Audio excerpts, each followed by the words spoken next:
Have you ever met someone whose presence felt like the world suddenly slowed down? Like time paused, not in a dramatic, cinematic way, but softly, like the universe holding its breath, just so you could feel something deeper than words could explain. For a moment, all the noise in your mind faded, your guard dropped, and something ancient stirred within you. It wasn't just chemistry. It wasn't random. It felt as if your soul had remembered something it had always known. Carl Jung had a word for this kind of moment: synchronicity. It's when your inner world and the outer world line up in a way that feels meaningful, not accidental. These aren't just nice coincidences. They're invitations, spiritual signals meant to draw your attention to something sacred, something essential. This isn't just about romance. It's about alignment, transformation, self-awakening. These moments, these people, they arrive not to fix us, but to reflect something that's been waiting inside us to be seen. They could show up as lovers, friends, or brief strangers who vanish just as quickly as they appeared. But their timing? Impeccable. Their impact? Unforgettable. They show up when your inner world is stirring, when your unconscious is ready to speak through signs, symbols, dreams, and feelings that defy logic. Suddenly, you start noticing their name everywhere. Their presence lingers in your dreams. The same phrase, the same moment, keeps repeating like a soft echo. And no, it's not your imagination. It's the universe weaving a message in silence. Carl Jung once said, "Synchronicity is an ever-present reality for those who have eyes to see." When your soul is ready, the universe doesn't shout. It whispers. It doesn't drop signs with fireworks. It leaves traces, nudges, gentle taps on the door of your awareness. And when the right person arrives, it's not for drama or intensity. It's for reflection. You don't feel overwhelmed. You feel calm, quietly certain, like something finally clicked into place. You don't fall for them because of how they look or speak. You're pulled in by their energy. A strange familiarity surrounds them, like coming home to a place you've never been, but somehow always missed. This is not fantasy. This is alignment. It's the merging of your inner and outer selves. And as Jung said, until you make the unconscious conscious, it will direct your life, and you will call it fate. And this feeling, it's not fate that happens to you. It's fate that you've called in, through your healing, your longing, your readiness. When you've done the inner work, faced your wounds, held space for your grief, embraced your truth without shame, the outer world responds. And when that person arrives, they don't complete you.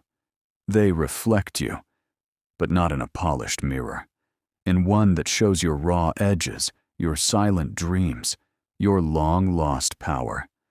They bring to light the things you forgot how to love about yourself. This isn't infatuation, it's transformation.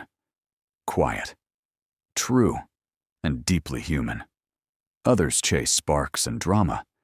But when you meet someone who feels like truth, not noise, something in you will just pause. Because you're not just meeting them, you're meeting a forgotten part of yourself. Have you ever noticed how life grows quiet right before something sacred enters? The world doesn't scream when destiny knocks. It falls silent. The biggest shifts in our lives don't explode into being. They arrive like whispers at midnight, a gentle hush, a breath of stillness that wraps around your soul before change begins. And that's how the universe brings the people who aren't just meant to be loved, but meant to awaken you. They don't crash into your life like a storm. They don't dazzle you with drama or declarations. Instead, they walk in with quiet certainty. There's no music, no fireworks, just a pause, a strange peace, like your soul finally exhaling after holding its breath for far too long. In that peace, your fears soften. Your racing thoughts slow down. The chaos you've grown used to suddenly quiets. And there, in the silence, something inside you remembers. It's not their face, not their words, not even their touch that changes you. It's their presence, their energy. It feels like a song you've never heard, but somehow already know by heart.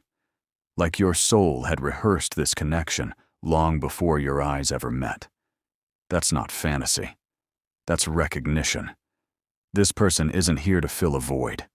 They're here to show you what you've been holding inside all along. When you've done the work, touched your pain, honored your wounds, stood up in your truth, the universe meets you there. The person who appears in that moment isn't perfect. They're real, honest, and their reflection shows you what you've hidden from yourself. Your strength, your longing, your shadow, your light. They become a mirror. Not the flattering kind, but the kind that reveals your rawness and beauty all at once. And in their presence, you don't just feel seen. You start to see yourself. Not the version of you you've learned to perform. The real you. The one who still cries in the dark. The one who still aches for meaning. The one who's been waiting for something, anything, to crack the numbness wide open. This connection doesn't spark like a fire. It hums like truth, not loud, but undeniable. Others may chase excitement. You feel resonance, and that resonance lives in your bones. Because when the universe whispers, your soul hears it. And when the right soul arrives, not to fix you, but to walk beside you, you don't feel fireworks. You feel stillness. And that stillness is everything. It's the kind of stillness that holds answers you never knew you were asking for. That kind of quiet that doesn't feel empty, but full, alive. A sacred pause. And in that moment, you know something that's hard to explain. This is not a coincidence. This is not a fantasy. This is a turning point. And whether they stay or not, their presence begins something that won't be undone.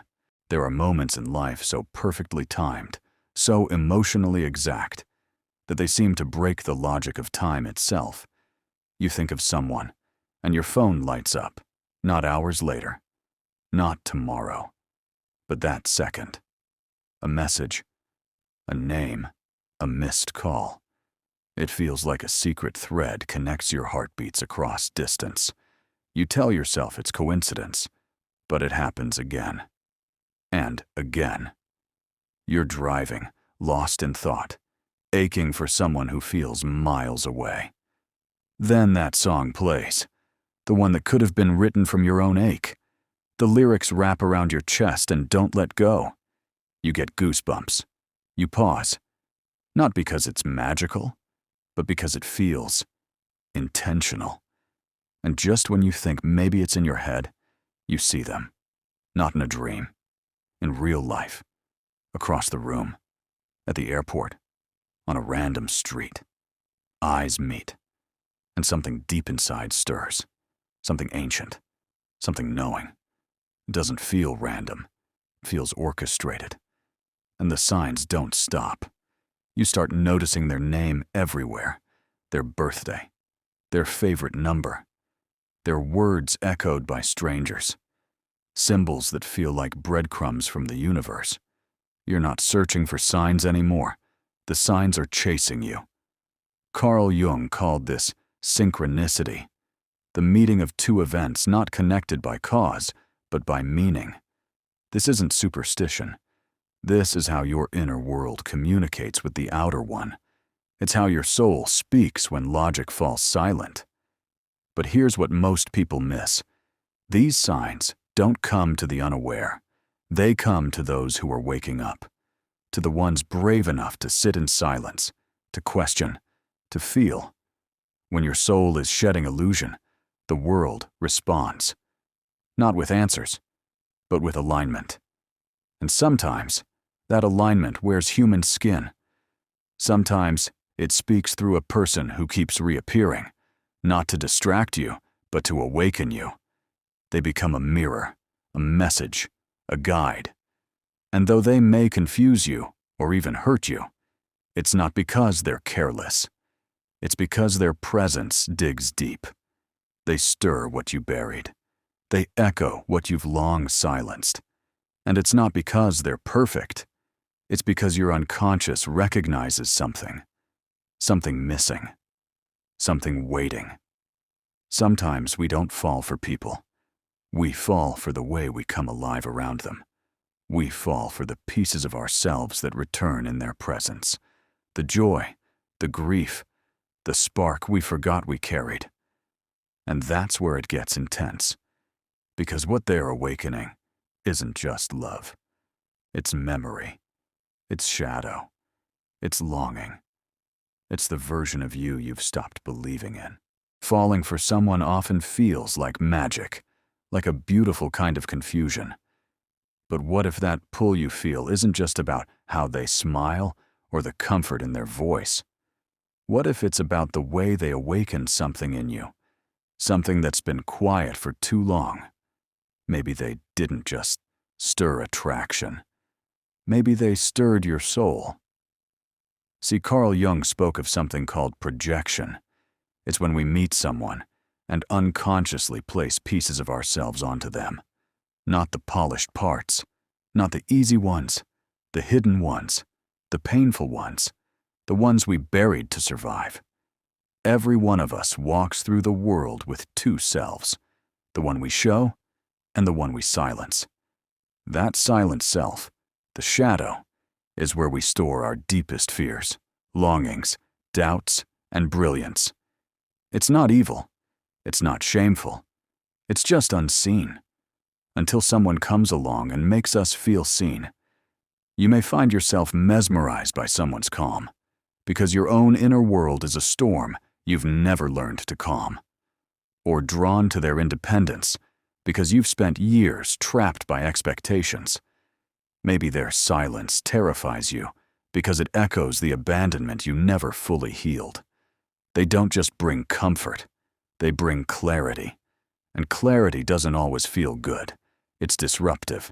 It cuts through illusion and shows you what you've been pretending not to feel. This is why these soul-deep connections aren't easy. They're rarely smooth.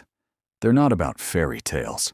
They're about mirrors, showing you what you need to face to evolve. That's why these people shake you.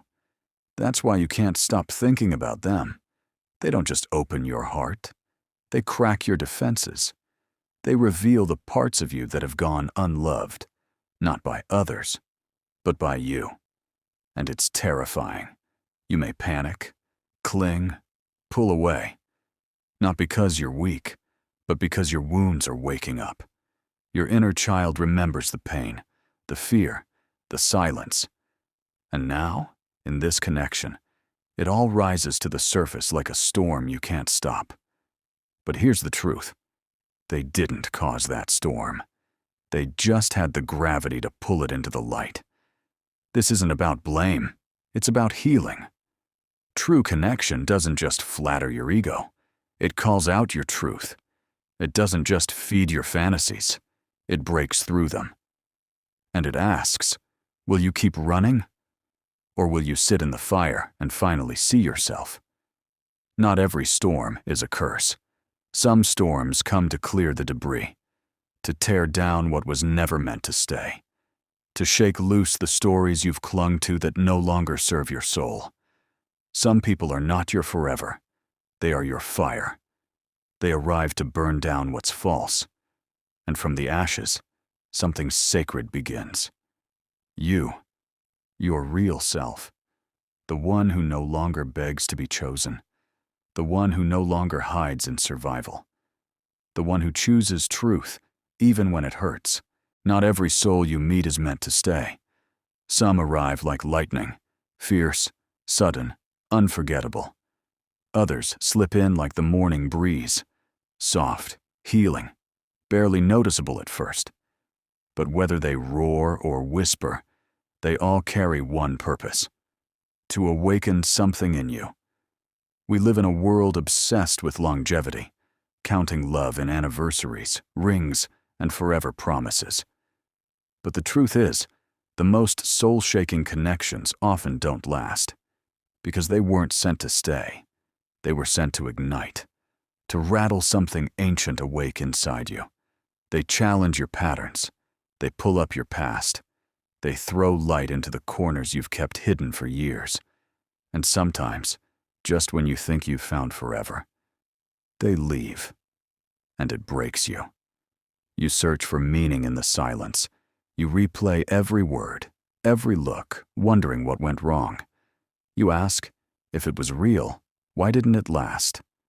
But real doesn't always mean permanent. Carl Jung once said, "The meeting of two personalities is like the contact of two chemical substances. If there is any reaction, both are transformed." That's the essence of a destined encounter. It transforms you, not gently, but deeply. Not always romantically, but always meaningfully. They don't stay to build a life with you. They come to help you rebuild the life within you. Sometimes the greatest gift they leave behind is their absence. Because in that emptiness, you're finally forced to meet yourself, to face the longing you've masked, to stop chasing and start listening, to realize that you were never really looking for them. You were looking for the parts of you they reflected. And now, you begin to rebuild. Not out of loneliness, but out of truth. Not to fill a void, but to finally see what that void was trying to teach you. You stop asking, when will I find the one? And start asking, what in me still fears being alone? The soul doesn't crave fairy tales. It craves freedom, authenticity, presence. When you stop running from solitude, it becomes your sanctuary. Your clarity sharpens. Your vibration shifts. And then, without trying, without clinging, the universe responds. But not with fireworks, with resonance. The kind of stillness that doesn't dazzle, but anchors. And in that stillness, someone may appear. Not to fix you, not to complete you, but to meet you.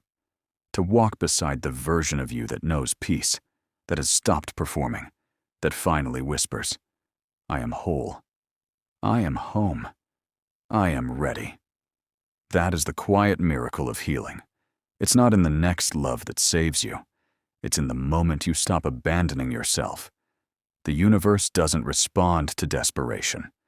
Responds to alignment. You don't attract what you beg for. You attract what you embody. So if you've been chasing love, pause. Breathe. Go inward. Because when you radiate truth, peace, and purpose from within, love no longer hides. It finds you.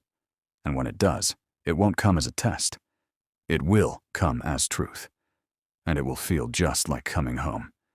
Not to someone else, but finally, to yourself.